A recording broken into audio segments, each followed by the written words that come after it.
Mambo aripo pamsiwo, iye wafapa mchinjiko, asiano uya zvino, kutora wakewo. Pamsiwo,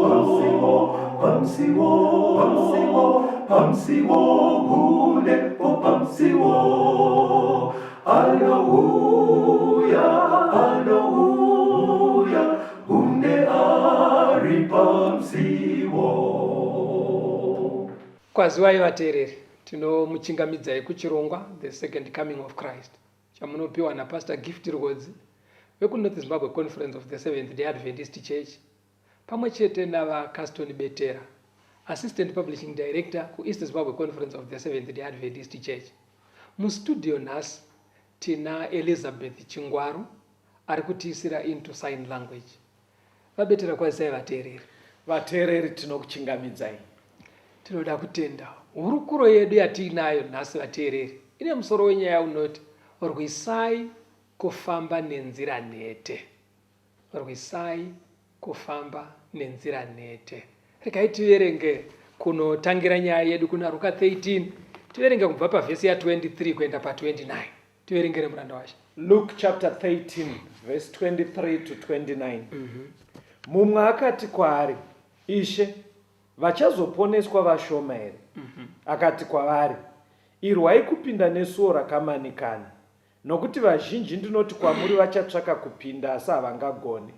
Panguva iyo kana mwene weimba asimuka azarira suo, imi mukatanga kumira kunze mukagogodza pasuo muchiti, Ishe, tizarurirei. Iye akapindura achiti kwamuri, handikuzivei imi kwamakabva. Zvino muchatanga kuti taidya tainwa pamberi penyu, uye maidzidzisa panzira dzomumisha yedu. Asi iye achati, ndinokuudzai, handizivi kwamakabva. Ibvai kwandiri, imi mose vaiti vezvisakarurama. Apo pachava nokuchema nokugeda-geda kwemeno, kana muchiona Abhurahamu naIsaka naJakobho navaprofita vose vari muushe hwaMwari, asi imi maburiswa kunze. Pari kubuda nyaya pandima inoi. Vanhu vari kutaurwa panapa, munoona mukomana ari kubvunza uyu, ari kuti Ishe, vachazoponeswa vashoma here? Unoziva kabvunziro kaaita so. Panze pekubvunza kuti vachaponeswa vangani? Wanyatsoteerera mubvunzo wacho. Ayo, hazvisi kukonzerwa here kuti ainzwa kadzidzisiro karabhi. Onyatsonoti varume ka. Saka kwaari ndofunga anza yaitomuudza kuti vashoma. Right. Ndofunga anza yaimwe ndizvozvo chaizvo. Aitonyatsooti achizanganisa zviri kutaurwa so, achiinzanisa nevanhu vacho so, onyatsonoti even pamakatidzidzisa nguva yapfuura iya, muchitaura nyaya yaJobho aiita sungano nemeso, paindoomera kapaya. Unenge uchizofunga kuti saka pane varume vachaponeswa here, zvokuti anza unenge uinayo mupfungwa inenge iri kuratidza kuti asaka vashoma. Saka batsirai vateereri vedu, vanogona kutodaro varipo vamwe pavari kunzwa zvidzidzo zvinezvi, votonyatsoita kuti varume azvo vanotaura mustudio ka denga racho ngavaende vega. Ene unonzwa vanhu vacho vari kutaurwa mundima ika, hanzi vanoti maidzidzisa munzira dzemumisha yedu. Kureva kuti vanhu vaienda kuchechi avo kwavainonzwa mharidzo. Zvonzi taidya tichinwa pamberi penyu. Hakusi kudya sadza bau, nekunwa maheu kana mvura. Ndezviya here zvana Paseka Holy Communion. Kutodya chirayiro. Vamwe vanoti tingati kutaura kumwe kwakajairika, vanhu vanga vakatopfekedzwa rava. Vanhu vaitove nemakereke kwavanopinda. Handiri wazviona. Ndo vari kunzi manje pakupedzisira, handikuzivei.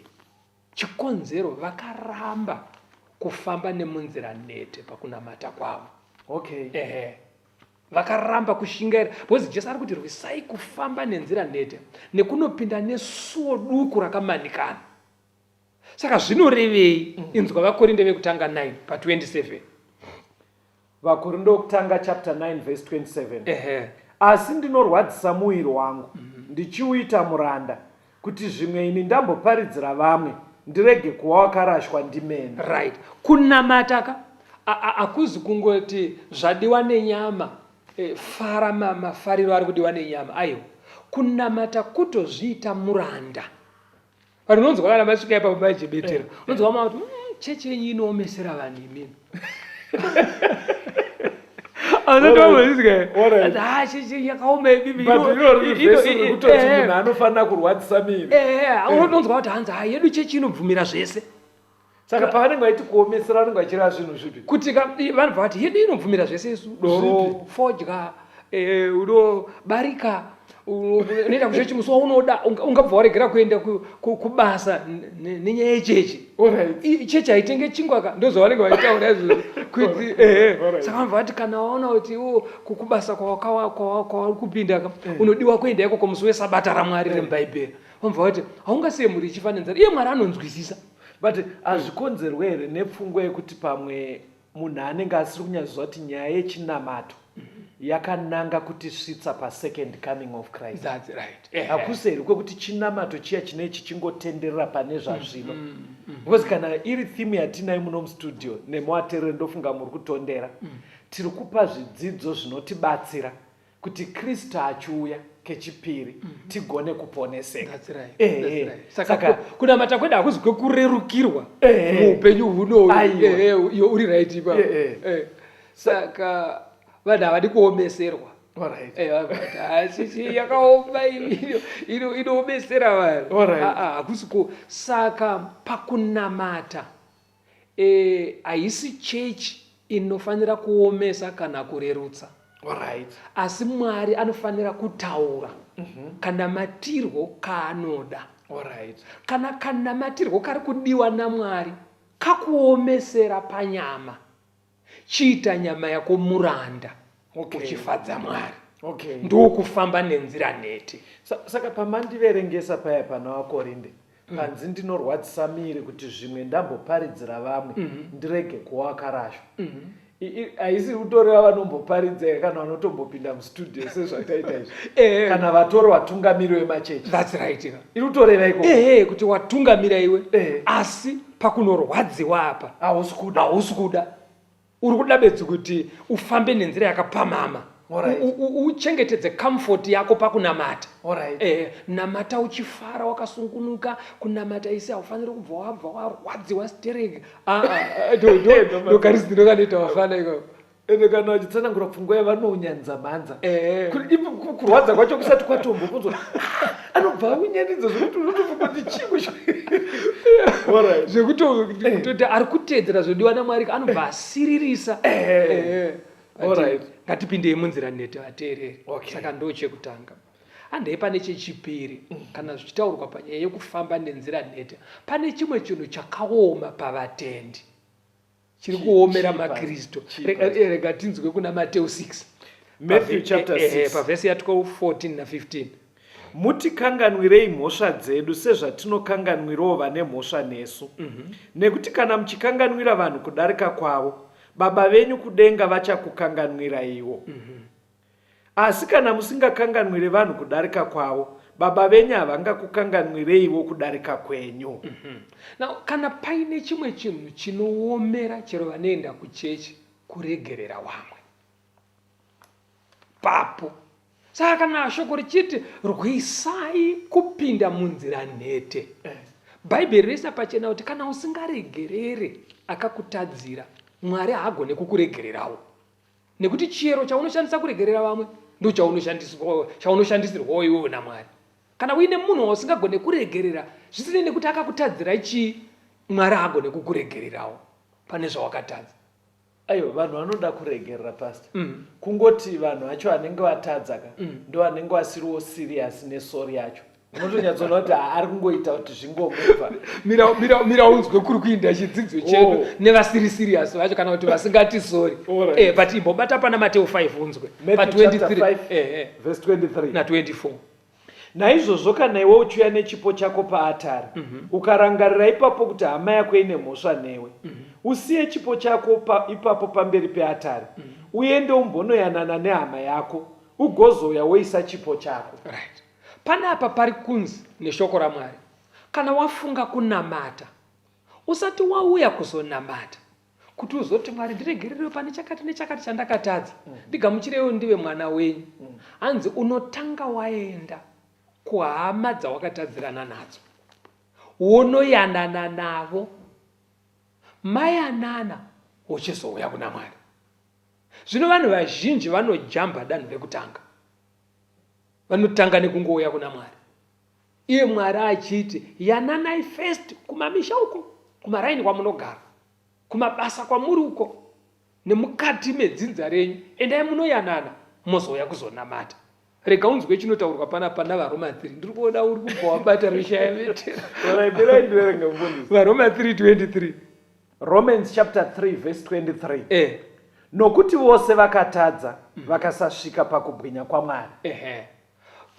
Vhesi riri kungoburitsa pachena kuti vanhu vese vatadzi.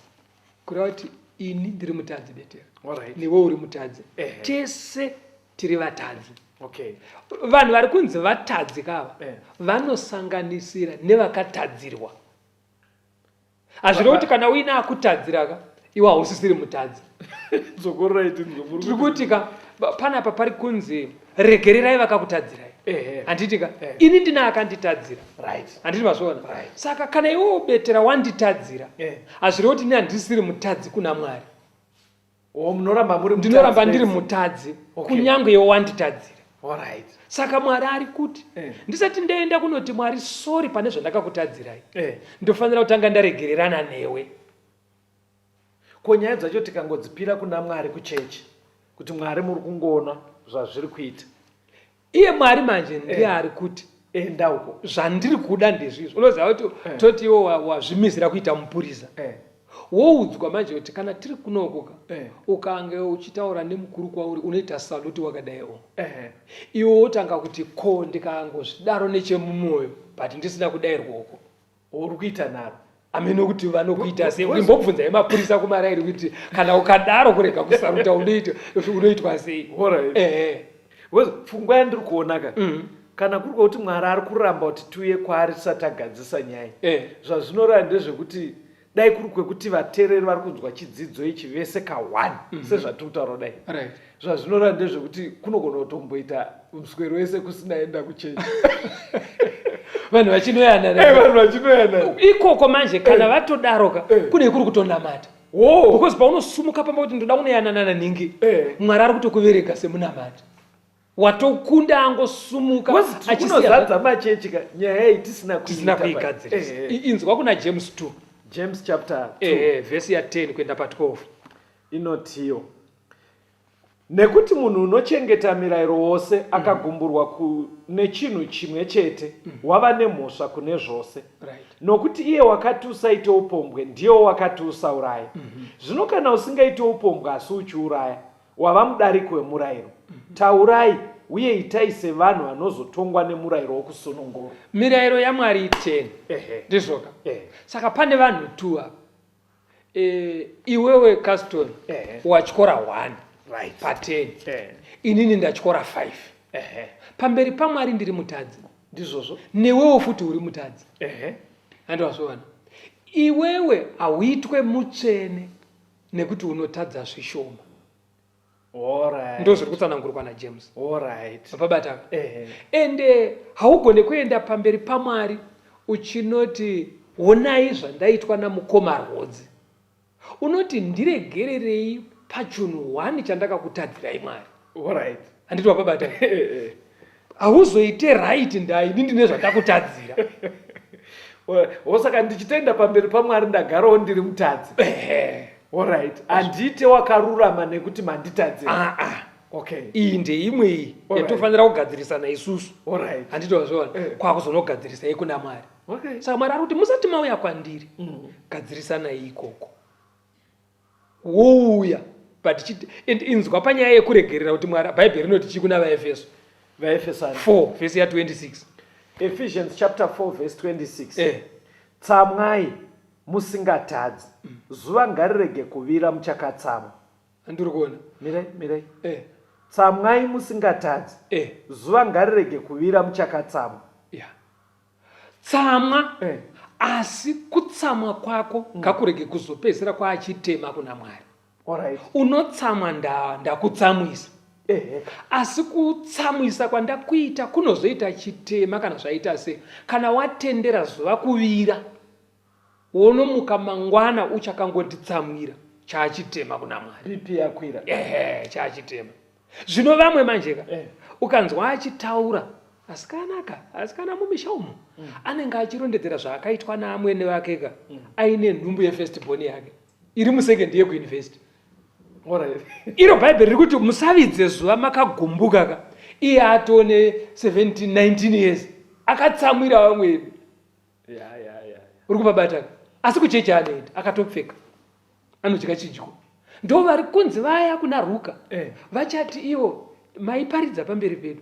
Alright. Taitodya chirayiro pamberi penyu. Okay. Asi muchidya chirayiro muine zvigumbu kumamisha. Ko ipapa pastor ka Eh. ndikuedza kufunga kuvateereri vedu Eh. panogona kudaro paine murume ari kuteerera aine mudzimai wake obva atomukenya kuti iwe wazvinzwa wakazvikutaura ane nyaya dzaanenge atovira kuseni kuno Right. obva toti ukunzwa zvikutaura nevarume hanzi regererai. Iyo tichaibata patinondopendera chidzidzo kuti kuregerera zvinorevei. Vanhu vanenge vachitofara kuti ukunzwa zvikutaurwa nevanhu ndo zvikutaurwa manje hanzi ndiregerere. Tichanosvika ikoko. Alright, okay. But izvino zvichero mudzimba omuka kune vamwe madzimai autongoti muningina ini ndagarira vana handakati inini handisiye vana vachibikirwa neumwe mukadzi ndiri muperi. Alright. Zvekuti pakati pake nemurumeka hapaisina ukama.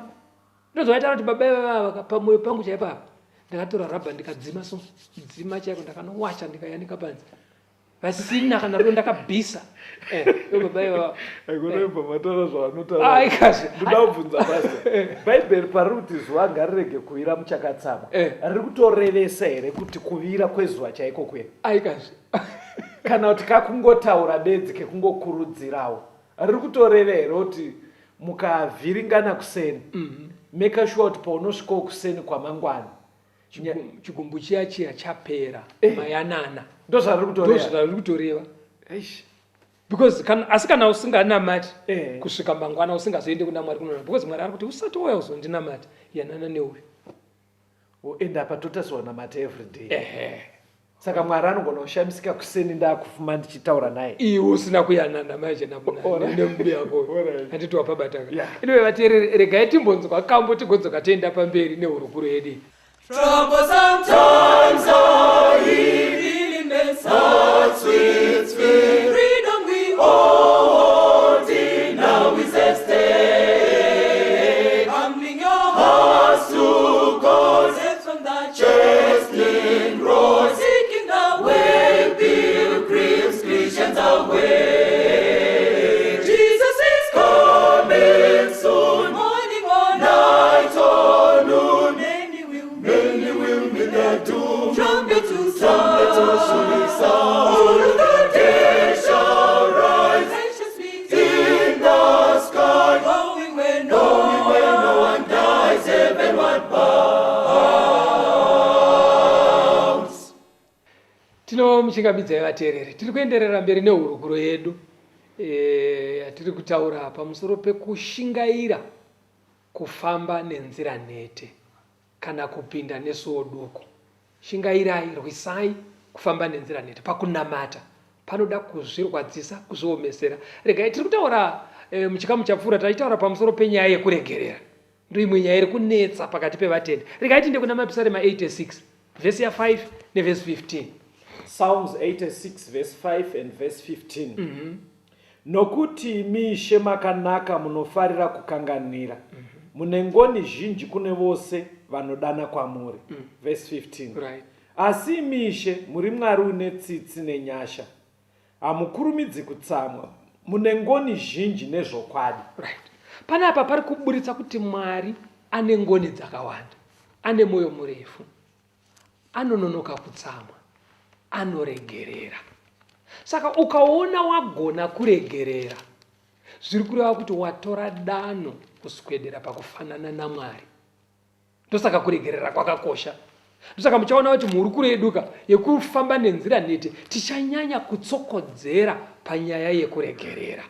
Nekuti ukagona kuregerera wafanana naMwari.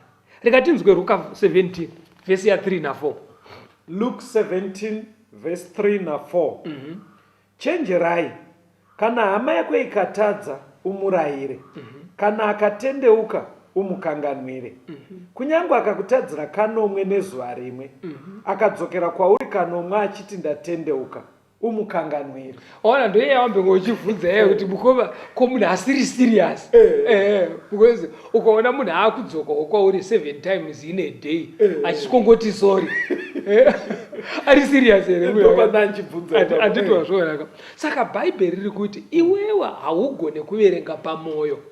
Zvokuti ungati ndifunga kuti uri serious. Aiwa, sira Mwari. Kana akauya akati sorry, muregerere. Zvekuti ari kurevesa here, Mwari ndiye anomhesha. Asi iwewe waona mamarks pakugona kwako kumuregerera. Ngoma, kune munhu wekuti muswere wese pamigwagwa apa achidrive. Madhiraivhiri ake anenge aingoburitsa ruoko bedza ingoti sorry mudara. Kusvika kuvira atanga na6 angoti sorry mudara. Saka aizi anoziva kuti ari serious here ndimwari. But iwe muregerera. Iwe uri kunziregerera. Enda kuna Mateo 18 uchidzoke nyaya iyo ichinyatsotambadudzwa. Matthew 18 verse 21 na 22. Mateo 18 verse 21 na 22. Right. Zvino Petro akauya kwaari akati, Ishe, hama yangu ichanditadzira kanganiko ndikaikanganwira, kusvikira kanomwe here? Jesu akati kwaari, handiti kwauri kusvikira kanomwe, asi kusvikira 40 anoverengwa kanomwe. Right. Andiyo tipautaura kuti kubva na6. Zvino Jesu achitsanangura nyaya anotiyo handiti ka7 chete. Alright. Ndinoti ka70 times 7 anza inobuda ipapo ndi 490. Alright. Saka hazvisi kureva kuti chiti kana akakutadzira wobva waenda pakalenda unoti 1. Wotadza futi woenda padheti rinotera unoti 2. Kana kasvika ka490 wochizoti unoziva pachivanhu pane tsumo inoti motsa harwirwe ire harwirwe asi 3 tinotorana. Ndikumuverengera zvangu, ndikumukaundira. Zvino Bhaibheri riri kuti manje kana wada zvekukaunda chikaunda kusvika ka490. Alright. Amenotiwo saka zvekuti potsi piri hazvimo mubhaibheri. Aiwa, hazvimo mubhaibheri, itsumo dzevadini. Bhaibheri kuti tomboti une ushingo hwekuda kutika uchimaka tika ka490. Saka manje ubatsire chinombochitika ngezana. Izvo zvinotoratidza kuti hausiri munhu ari kuda kuregerera. Handitozvo zviri kungotaurwa muchidimbuka ndezvekuti regerera. Jesu aedza kushandisa mazwi ekuti chero newe unobva wati zvinoita here muri kungoti bedza paregererai. Ndozvaaingoreva. Handitozvo nemhaka yei Bhaibheri richiramba richidzokerera ipapo kuti ka70 times 7 nemhaka yei inzwa kuna vaRoma 5 verse ya 8. Romans chapter 5 verse ya 8. Asi Mwari unoratidza rudo rwake kwatiri pakuti Kristu wakatifira tichiri vatadzi. Right. Panapa pari kunzi ngatitore muenzaniso waJesu. Alright. Jesu haana kuti titange tati sorry ozotifira pamuchinjiko. Okay. Ndona. Tichiri vatadzi Jesu akabva atifira. Saka kune vamwe vanhuka vekuti haagone kuti sorry. Unoziva kuti chitema chinoremadza vamwe vanhu kuremara hakusi panyama bedzika. Kuna mwana anoremara chiro paunhu chaipo. Chero anatsoona kuti akutadzira so haadi kuuya uzoti sorry. Mumuromo maka mavara iroro. Vocabulary iyoyo haimo mumukanwa make. Haati sorry. Saka Bhaibheri riri kuti manje iwewe kuti ufanane naJesu akatiregerera tichiri vatadzi. Regerera munhu akadaro iye asati ati sorry. But pambocho vanobva vanyanya pastor. Unonzoita kuti do I have to beg for forgiveness? Yeah. Asingadi bedzi unenge uchimuedza kumukurudzira kuti wadiko kunoti sorry muoko. Right. Manje chiri kutaurwa manje chiri kuburitswa neBhaibheri ndechekuti akadaro iyeye muti sorry muregerere asina kuti sorry. Ende kana wamuregerera mweya waMwari unotiwo ibva waratidza nemazwi nezviito zvako. Kuna mumwe kuti kana achikwazisa munhu waasina wakatadzirana naye anongoti tsvarangu. Handinozviona zvekuti ruoko rwacho rwakapora. Haruna. Handitozviona. Saka ibva waratidza nezviito iite handitozviona. Kana wadaro manje vanodzidza Bhaibheri vanoti chitema chake chaakaita chiya nekuramba kuti sori achizoiswe pazita rako.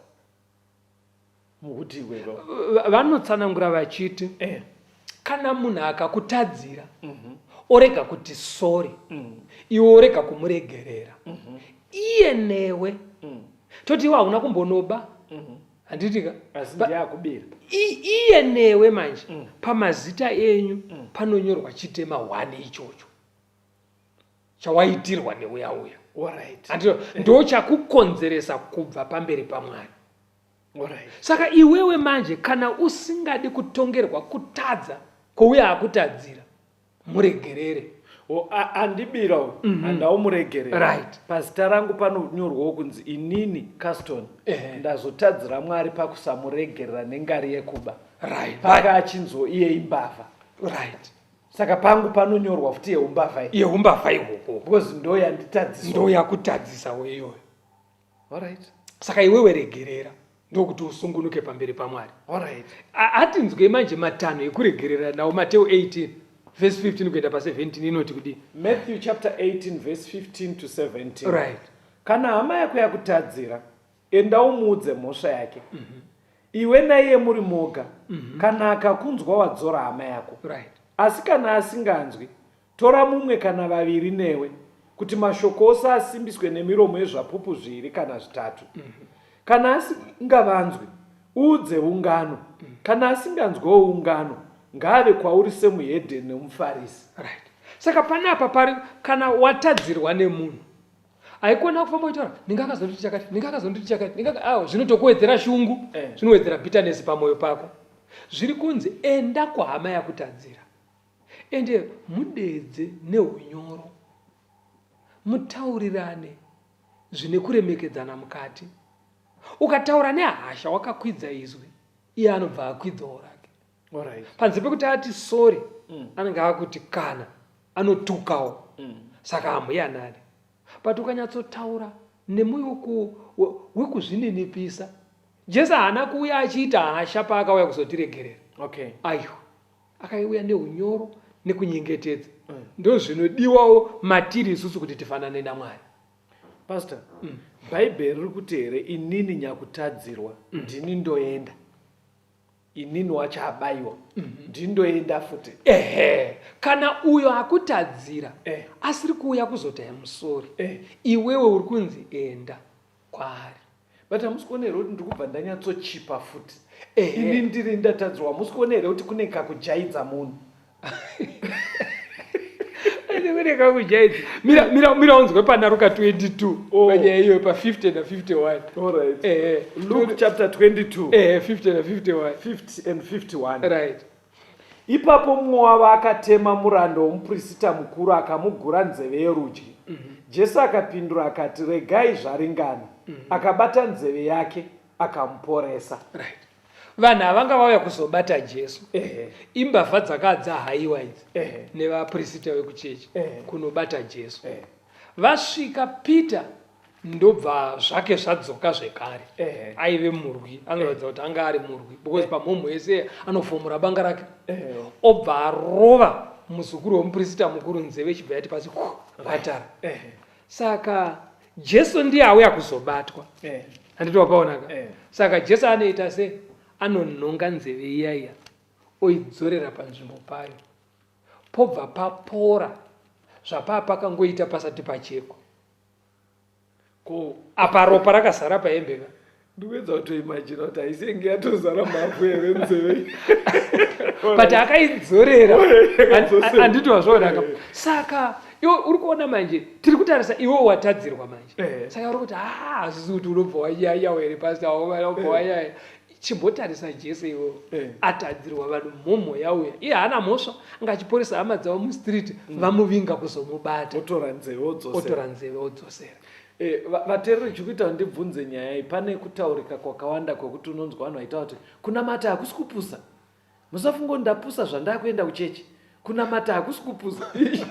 Chinoita kuti vataure nyaya iyi inenge yasvika panyaya pekuti vanhu vanenge vachitarisa kuti ararame izvi saka anozopedzisa kuti aka musafunga kuti ndakapusa. Ende unonzwa vamwe vaitaura kuti musafunga kuti takazvarwa tiri mapasta aiwa zvitorimo zvitorimo mira uone zvakaita Jesu pana John 18 John chapter 18 vhesi ya4 kuenda pa6 John 18 vhesi ya4 zvino Jesu zvaakanga achiziva zvose zvaifanira kumuwira akabuda akati kwavari, munotsvaka aniko? Vakamupindura akati, Jesu weNazareta. Jesu akati kwavari, ndini. NaJudhasi wakamupandukira wakanga amirawo navo.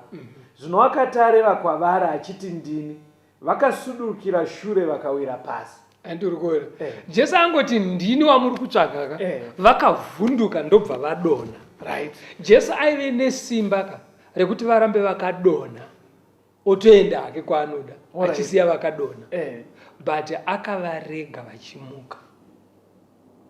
Saka paripo paunotadzirwa zvekufunga kuti unonzwa munhu avataura unoziva ndine black belt inini rekarati handinowazvo watadzirwa. Jesu aisatombotara zvekuti black belt aive nesimba rekungovasiya vakarara ipapo zvotopera. Saka iwewe kana watadzirwa kunyange wakatirena karate kunyange uchigona kucheka nebanga but pane muenzaniso watiri kunzi ngatifananei naJesu. Ndo zvinotsvakwa. Saka muri kutoramba pfungwa kutsividza manje unenge wasudurukira kure naMwari, kuregerera ndokufanana naMwari. Saka ari kuti kana pfungwa iyi takaidzidza tikaitsanangura vateereri ndofunga muchiri kuyeuka pataidzidza nyaya yekuti mwana waMwari anogona kuroyeka here. Ndoda kumbotora pfungwa yekuti dai tomboti zvinoita kuti aroyeke kunyange takazvidzidza hedu kuti hazvidaro. Pfungwa iya yekuti watadzirwa wobva wati go back to sender kuda kunotsividza kwazvabva iri kubva yarambwa kapa. Aiwa apa hazvisi kuenderana apa. Haipinde apa kuti uroyi hwacho wanga wauya ngauende kune ari kundiroya. Aiwa apa iri kutoratidza kuti haikwane murukuro iyi. Iye Jesu ari pamuchinjikwa vazomuroyera pamuchinjikwa manje. Inzwa pana Luka 23 vateereri pavhesi ya 34 kuti anodaidzira kuti kudi akavanamatira vaimuroverera. Inzwa yemunamato waakavaitira ana kudzosera kwavari. Inzwa munamato wacho. Inzwa munamato 23 verse 34. Ipapo Jesu akati, Baba muvakanganwire nekuti havazive chavanoita. Vakagwana nguo dzake vachikanda mijenya pamusoro padzo. Uri kunzwa munamato unoitwa naJesu. Ukaona munhu abhowewa akuti Mwari ngaakurangarire, haasi kureva kuti Mwari akublesse ayo. Anenge achiti Mwari ndadhire newe. Zvino Jesu anototi Mwari varegererei. Zvavari kuita izvo vakakwidibirwa havasi kuzviziva. Saka ukaona manje wagona kuregerera paunoshungurudzwa kusvika pekupedzisira ndokushingaira kufamba munzira nhete. Nekuti kuregerera nesimba redu rekuberekwa naro iri kasitoya kuregerera kwakaoma. Mirai pane vateereri ndoona vazhinji vechidiki marelationships avo paanoita unga aparara. Musikana totasiyana nemukomana. Unoona musikana anobva atextra mukomana aita kuti I wish you the best in your life, Mwari akukomborere, Mwari akuitire zvakanaka. Atogadzisa here nyaya kana ari kurevesa aiwa vese ndo zvavanotonyora ndopaakundinesa kuti vese vanenge vachitwa nevakomana arwadziswa. It seems vese vanopedzera kunonyora, hapana anombonyatsonyora achingoti ende zvawaita katichapedzerana. Saka ndikuedza kufunga kuti saka kura kuti chidzidzo ichi vana vedu akachibata kare because vese unotodza kuti and God bless you, I wish you the best in your life, God bless you. Ndazvifunga pamataura kuti unonzwa munhu achiti Mwari akurangarire. Kunyatsowisha here uku kana kuti kumwe kwachoka anenge akabata pamavhesi aya anoti anotsiva ndiMwari. Kutsiva ndekwaMwari kunenge kupesha Mwari kuti pedzai munhu unaidinaye munhu. Aiwa pakajeka. Vateereri toda kutenda nekuteerera kwamuri kuita. Madzidzisiro ari kuita mufundisi ari kuburitsa pachena kuti akutadzira akasauya kwauri iwewe nyakutadzirwa initiate process. Enda kwaari. Bhaibheri rabva rati muri moga roda kuedza kuburitsa pfungwa yekuti chirega kuzviita kuti vamwe vanhu vazvione kuti wamukonfranda. Zviitewo neunyoro saKristu zvaakaita akauya panyika neunyoro. Hanzi tikadaro taakuvavarira kuita karekta ina Mwari. Nekuti chimwe chikuru chinowanikwa pakarekta yaMwari pataverenga kuna mapisarema hanzi Mwari ndiMwari anokanganwira. Rambai makateerera, tichambonzwa kambo. Kana basa rose razopera wamanda icharira tichasiya nyika ino nevachene vose tosangana topinda mumakore tichasiya nyika ino tichasiya nyika ino tichandogara nevachene vose tosangana topinda mumakore tichasiya nyika ino. Tinomuchingamidzai vateereri, tiri kuenderera mberi nehurukuro yedu, rwisai kufamba munzira nete sekurayira kwaJesu kuti shingairai kupinda nesuo duku, nekuti vanofamba munzira yakapamhama, vanopinda nesuo rakapamhama, kunyangwe vachinamata vari kuenda kunoparara. Kufamba munzira nete zvinoreva kuzvirovedzera kuita zvinodiwa naMwari, kunyangwe zvichirwadza, kunyangwe zvichirema, nezvimwe zvinhu zvatisingagone kuita chiberekerwe. Ndosaka tanyanya kutsimbidzira pamuenzaniso wekuregerera, nekuti ndo panonyanya kutinetsa sevatende. Regai tiende mberi nenhau yekuregererai kuna Mateo 18 pavhesi ya 15 kuenda pa17. Ngatinyatsoteererai, pane pfungwa yatoda kuti titore, tamboiverenga. Matthew chapter 18 verse 15. Right. Kana hama yako yakutadzira, enda umuudze mhosva yake, iwe naiye muri moga. Kana akakunzwa wadzora hama yako. Asi kana asinganzwe, tora mumwe kana vaviri newe, kuti mashoko ose asimbiswe nemiromo yezvapupu 2 kana 3. Kana asingavanzwe, uudze ungano. Kana asinganzwewo ungano, ngave kwauri somuhedheni nomuFarisi. Right. Muchikamu chinechi toda kuti tinzwisise kuti kuregerera zvinorevei. Betero wambe uchibvunza kuti iwo murume akagara nemukadzi anobva ati wazvinzwa ka unofanira kundiregerera. Saka toda kuti tinzwe isusu kuti kuregerera zvinomborevei. Right. Pfungwa iri kubuda mundima iyi ndeyekuti kana uri munhu asingadi kuregera zvakaipa zvaunoita, uchiramba uchingozviita, munhu afanire kuramba achiviga zvauri kuita. Uye kana akunozvitaura achizivisa dzimwe hama zvakaipa zvauri kuita, kana kuzivisa kereke, hazvireve kuti haana kukuregerera, nekuti iwewe hausi kuda kubva mutsika yako. Saka anofanira kuvazivisa kuitira kuti abatsirwe kukutsiura. Kana uine marangirwo aunofanira kuita, urangwe kuti ubve muhunhu hwauri kuita hwokuramba uchirwadzisa munhu. Okay. Saka kunyararira munhu achiita chakashata haisi saini yekuti waregerera. Kuregerera kupwanya bundu reshungu pamwoyo rosara pasisina, zvekuti kana watarisa munhu wacho haunzwe uchizara hasha pamwoyo pako. Okay. Asi unogona kuti waregerera munhu ka wotoudza hama tsika yaari kuramba achiita, wotoudza vamwe pakereke tsika yaari kuramba achiita. Okay. Kuitira kuti ubatsirwe nevamwe kubatsirana naye kuti abve mutsika iyoyo. Okay. Ndo zviri kubuda panapa. Regai tiende kuna Mabasa. Okay. 28. Pane zvaunoda kutaura usati waverenga tsamba. Ndikuinzwa zvakanaka. Alright. Mabasa 28 verse ndeya 17 kuenda pa19.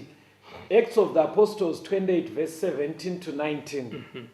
Mazuva matatu akati apfuura, akakokera avo vakanga vari vakuru vavaJudha. Vakati vaungana, akati kwavari, varume hama, ini kunyangwe ndisina kuita chinhu chakatadzira vanhu kana tsika dzamadzibaba edu, ndakabva Jerusarema ndakasungwa, ndaiswa pamaoko avaRoma. Ivo vakati vandibvunzisisa vakada kundisunungura, nokuti pakanga pasina mhosva yorufu kwandiri. Asi vaJudha vakaramba ndikarovererwa kuzviisa kuna Kesari, kusi kuti ndaive nechinhu chokupomera rudzi rwangu. Paul ari kuburitsa, ndima iri kuburitsa zvinhu tu. Paul ari kuti handina chandakatadza kurudzi kwedu vaIsraeri pakunamata. Alright. Zvakare handinawo chandakatadzira hurumende Alright. yeRoma. Alright. Saka ari kuburitsa zvinhu zviviri zvinoti sin and crime, chitema nemhosva. Alright. Alright. Chitema kutadzira Mwari. Okay. Sekudai munhu akaenda kun'anga kana kunobvunza masvikiro, chitema pamberi paMwari. Okay. Kunyange hurumende dzisingarambidze zven'anga nemasvikiro. Saka ukaenda kun'anga hauna crime yawaita. Hauna crime yawaita. Kunyika uri right. Kunyika uri right. Kuna Mwari ndo pane Kuna Mwari watadza. Munhu akaita rape, akabata umwe chibharo, chitema kuna Mwari, iri mhosva kuhurumende. Crime. Yeah. Rape crime. It's a sin plus crime. Okay. Saka zvoda kuti zvijeke izvozvo. Saka mukugara kwedu manje tinotadzirwa. Kumwe kutadza kwacho kunenge kwakavirikidza iri sin necrime. Alright. Paine chitema, paine mhosva. Regai tinzwe kuti Bhaibheri rinoti tinodhila sei nezvinhu zvakadaro. Okay. Munyaya yekuregerera. Okay. 1 Vakorinde 5 vhesi ya 1, 2 na5. Vanhu vose vanoti upombwe huripo pakati penyu, upombwe hwakadaro husingazikanwe kunyange pakati pevahedheni, hwekuti mumwe anogara nomukadzi wababa wake. Munozvikudza. Hazvaizava nani here kana makachema kuti uyo wakabata basa iri abviswe pakati penyu? Verse 5. Kuti munhu wakadai aiswe kuna Satani, nyama iparadzwe kuti mweya uponeswe pazuva raShe. Mukubata kuna Luka 12 toda kuzoverenga 58 na 59 tiri papfungwa imwe cheteyo. Okay. Panapa pari kunzi pane munhu aita zvinhu zvakashata izvi. Paul oti muisei kuna Satani. Alright. Kana mamisa kuna Satani acharwadziswa panyama, zvomuita kuti apengenuke, atendeuka agoponeswa. Alright. Rega tione imwe nzira yekuisa munhu kuna Satani kuti arwadziwe. Luka achitaura 12 Verse 58. Nokuti kana uchienda kunaShe nomudzivisi wako, idza kuti uregedzwe naye muchiri munzira, kuti arege kukukwirira kumutongi, mutongi akuise kumupurisa, mupurisa akusunge mutorongo.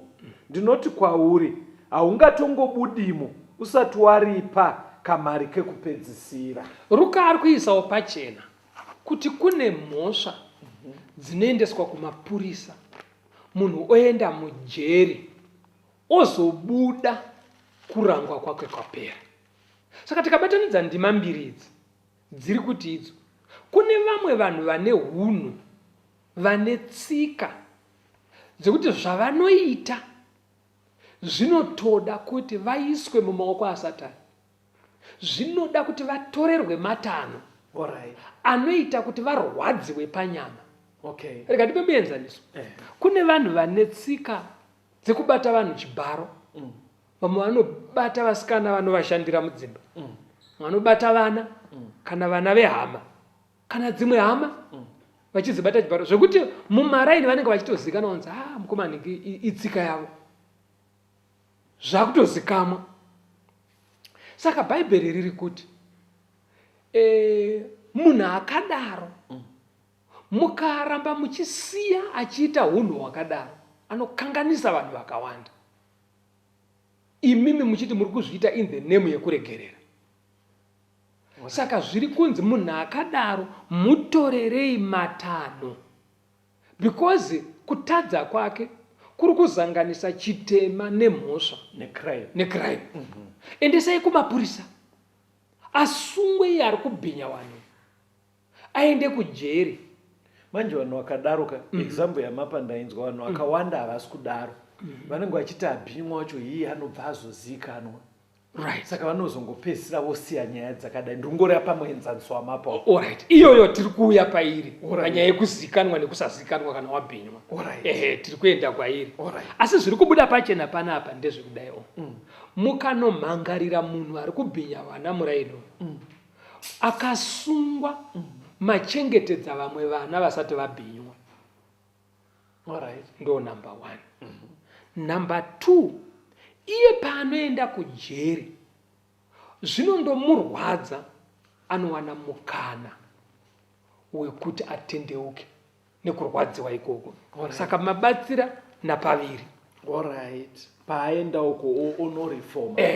Ndo pari kunzi muisei kuna Satani. Alright. Arwadziwe panyama, mweya wake ugoponeswa. Alright. Apabataka.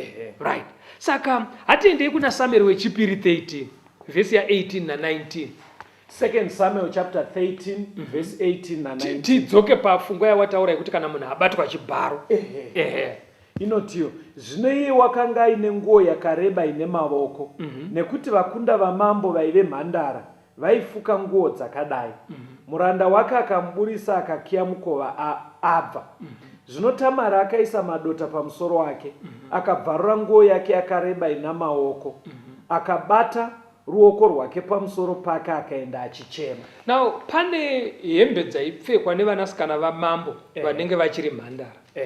Tamari musi waabhinywa naAmunoni haana kubuda achifamba muyadhi akapfeka hembe yake refu iya ine maoko ayo sezvinoita mhandara dzamambo. Ari kunzi akaibvarura akadira madota kuratidza kuti handisisiri mhandara mwanasikana wamambo. Saka kana wabatwa chibharo kuzviviga muchazoona kuti hakunyanye kukubatsira kuti vanhu vanozozviziva. Vateererika batai chinhu ichi. Rekati ibvai maverenga vhesi ya20. Vhesi ya20. 2 Samuel 13 vhesi ya20. Absalomu hanzvadzi yake akati kwaari, Amunoni hanzvadzi yako akanga ari kwauri here? Chinyarara hako hanzvadzi yangu. Iyeye hanzvadzi yako. Usazvidye mwoyo nemhaka yechinhu ichi. Naizvozvo Tamari akagara ari oga mumba maAbsalomu hanzvadzi yake. Now Tamari akanoudza hanzvadzi yake Absalomu. Handipapaona haana kuzvichengetedza akanozvitaura. Now kunotaura kuwana waunotaurira pakati pehama wechikuru munhuwo ane hunhu hwakanaka anoziva zvekuita nenyaya yako zvakanakirei zvinhu zvakati kuti. Chekutanga zvinobatsira kuderedza shungu mauri kana uine munhu wataura naye. Ndo chinhu chekutanga. Chechipiri unogona kuti kana wabhinywa wosiya wapiwa hosha. Saka kuti ugone kurapiswa kuti ugone kurapiswa zvinoda wabuda pachena. Saka ukazviwanza haugone kuti kubatsirika. Chechitatu vamwe vanhu vakabatwa chibharo vanozonetseka pakunoroorwa kuti ndozvitaura sei kumama achandiroora kuti handisisiri musikana. Asi kana wakabuda pachena unenge waane zvapupu mukati memhuri zvinogona kupupura kuti chokwadi itsaona yakasangana nayo zvonzwisisika kumberi.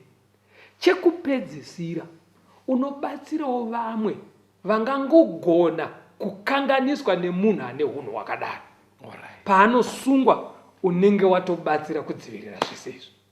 Saka zvakanaka vateereri, zvakanaka mumisha mamuri, musarambe makafukidzira munhu kana achiita hunhu hwakadaro ari kudhistroya vana neramangwana ravo. Shungu dzavanokura nadzo havakuri zviri normal, vanokura vaine kunetsekana nekukanganisika mafungiro nemararamiro. Saka musazvifukidzire in the name yekuregerera. Handizvo zvinoreva kuregerera. Plus paunondomhan'ara nyaya iyi hausi kumhan'ara kuti umukaurise, uri kumhan'arira kuti iye kukaurisa ndo kunoita mhosva kuna Mwari. Unogona kumuregerera bitterness yabva pamwoyo asi uri kuti iye ngaabatsirike asakondinye nehunhu ihwohwo ininiwo ndibatsirike. Iwo wakamuregerera pamwoyo. Vhesi ya21. Vhesi ya21 2 Samuel chapter 13. Right. Asi mambo Dhavhidhi wakati achinzwa izvi zvose akatsamwa kwazvo. Right. Saka nyaya iyi muri kuona kuti Tamari paakabhenywa haana kuguma nekuudza hanzvadzi yake Absalom. Nyaya yakanosvika kuna mambo. Saka tiri kuti kudii? Nyaya ngadzisvike kuna mambo. Mambo ndiani? Endesai kumapurisa, dziende kune vezvemutemo, dziende kumatare acho, dziende kwadzinotongwa. Kwadzinotongwa. Okay. Haikona kudhira nadzo. Saka pakura kuti uyu hanzvadzi Absalom paakaudzwa nahanzvadzi kuri kuti akazoisvitsa kumatare yakaenda kumusoro kwaive nababa. Alright. Saka iwe uudza munhu ka anogona kukubatsira kuti nyaya yako iende kunosvika kwainofanira kusvika. Kana zvese zvinoitwa zvaitwa nyaya yako inogumira vamwe nekutya kana kuti neuori haichabatwi sezvainofanira kuita. Okay. Iwe uchinamatira ako kuchena pamwoyo. Wosiya Mwari ndiye achadhira nenyaya iyoyo sekuziva kwake saMwari. Iwe unamatira kuti shungu dzibve pamwoyo pako. Asi tatapedza uri kuredu ka zvakakosha kuti tinzwise kuti nemhaka yei shoko richiti vanhu ava vanofanira kumhangarirwa vabatwe. Samueri wechipiri 12 vhesi ya 13 na 14. 2 Samuel chapter 12 verse 13. Ipapo David akati kuna Natani, ndatadzira Jehovha. Natani akati kuna David, Jehovha wakanganwirawo zvivi zvako haungafe. Kunyange zvakadaro, zvawakabatsira kwazvo vavengi vaJehovha kumumhura nechinhu ichi chawaita, uyo mwana wawakaberekerwa zviro kwazvo uchafa. Mukaverenga pavhesi ya 9 kuenda pana 11 ka anotonziye pfumo harichabve mumba mako. Zvakarewo vakadzi vako ivo vachararwa nawo nehama. Kureva kuti Mwari anogona kuregerera munhu aita zvaakaita zvakashata, atendeuka, Mwari anomuregerera. Zvokuti vanhu vari kumajeri vakasungirwa mhosva dzavakapara pavari kutendeuka ikoko vari kutoregererwa naMwari. Asi Mwari haabvise michero inovava inoberekwa nekutadza kwawakaita. Handima mabata kuregerera unoregererwa. Asi mafurutsu ekutadza kwako unosara uchingodya uchivaiwa nawo. Saka Mwari anogona kutokuregerera even usati watonzi nematare panyika ino wakunoita 4 months kujeri. Mwari anotokuregerera kana watendeuka. Asi paunonopika kujeri paya mafurutsu nezvimwe zvinotera. Iye Mwari akatokuregerera kudhara. Eto inobuda pana Ruka. Ibva waverenga Ruka 23 verse 39 uchidzika naye. Mumwe wavatadzi wakanga akaturikwa wakamutuka achiti, hauzi Kristu here? Uzviponese nesuwo. Mumwe akapindura akamurayira achiti, hautyi kunyange naMwari kani zvauri pakutongwa kumwe naye. Kana tiri isu takaitirwa patakafanirwa napo, nekuti isu tinopiwa zvakafanira mabasa edu. Asi uyo haana kuita chinhu chisakafanira. Ipapo akati, Jesu, mundirangarirewo kana mosvika muushe hwenyu. Iye akati, zviro kwazvo nhasi uchava neni muparadhiso. Saka uri kuona panapa kuti gororo iri pamuchinjikwa rakaregererwa naJesu. Jesu aive nesimba rekugona kutobvisa mukomana uyu pamuchinjikwa otomuti chienda. But akamusiya aripo akatofa nekuda kwemhosva yake. Asi parumuko pasecond coming muchinda uyu achamukira muupenyu usingaperi. Saka unogona kuti ukatadza wosangana nekurangwa kunoenderana nekutadza kwako, iye Mwari akugamuchira. Ndosaka Paul achiti endesai kuna Satani arwadziwe panyama, zvimwe mweya wake ungadzikirwe. Saka unogona kuregerera munhu asi woita kuti vemutemo vaite basa ravo pamurayiro. Saka munhu akasikondibira chinhu kumba obva ndamubata oti sorry handitika ndobva ndamuregerera pasina kupera 3 days obva ona mapurisa ari kuya kuzomutora vonomusunga, angabva atonditi here vamwe vanhu avaregerere shuwa ugona ndakanyatsoenda ndikamuti I'm sorry, right, because maburitsa nyaya yekuti pane sini necrime, right. Chimwe chinhu chiri kubudisiwa muhurukuro yedu, kune mumwe munhu wekuti ndoitori tsika yake. Unongoitozva kuti itsika yake. Kana chero ati sorry asi maona kuti ari kuramba achingozviita, ngaamboenda kujeri. Kunomubatsira. Unoziva kuna Judges 16 kunotaurwa nyaya yaSamson. Samson anozoti musi waafa anonamata Mwari, give me another chance. Ndiite basa ramakandituma. ndobva abata mbiru dzetheatre ndobva adzizunguza ndobva afa nemaphilistines. Samson paakatendeuka achinamata Mwari akamunzwa akagashira munamato wake asi haana kumudzosera maziso ake. Okay. Akamubvumira kufa pamwe chete nemaphilistines. But Samson achazomuka akuenda kudenga. Andopabataka. Saka kune munhu anotendeuka. Handitika mushure mekunge apinda pakurangwa kunoenderana nekutadza kwake. Mwari osiya achirangwa asi ogashira kutendeuka kwake. Asingabvisi nhamo yaazvipinza mairi. Saka kuregerera hazvireve kurega munhu achiramba achingoita hunhu hwakashata. Zvinoreva kubvisa shungu pamwoyo asi motora matanho anobatsira munhu kumukorekta. Ende unoziva kuti kune vamwe varume vokuti anobuda woita unzenza woenda uko mazuva ano kune hosha dziriko odzoka kumba anokusvika kuti ngandiregerere. Hazvirevi kuti kana akuregerera mudzimai uyo ingonosangana naye umuzadze hosha mugofa mese. Aiwa anogona kukuregerera pamwoyo asi otora matanho ekuzvidzivirira. Kana zvisingachaiti anogona kukuregerera okubikira achikuwachira asi ozvichengetedzawo iye kuti arege kutora zvawakanovhima kusangoko. Saka vanhu ngavajekerwe kuti kuregerera zvinorevei. Vateereri toda kutendai, irwai mufambe nenzira yakamanikana.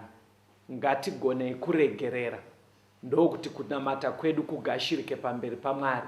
Kuregerera ikoko hakusi kureva kutunhidza munhu kuramba achiita hunhu hwakaipa. Toda kutenda nekuteerera kwenyu.